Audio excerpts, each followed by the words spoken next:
మనకేమో ఆస్తులు తనకేమో పస్తులు, మన ఏమో ఆశలు తనకేమో గోసాలు. పంటను చంటి బిడ్డలా తాను కంటికి రెప్పల కాపాడుతుంటాడు.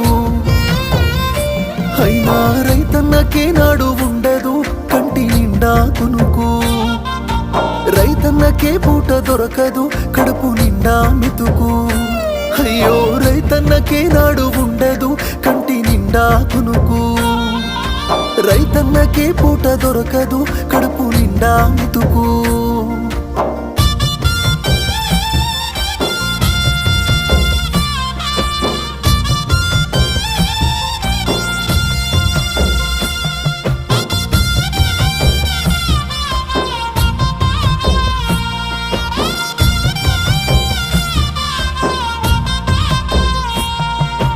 గిట్టుబాటు ధర పంటకు రాక మూడు బారిపాయి రైతన్న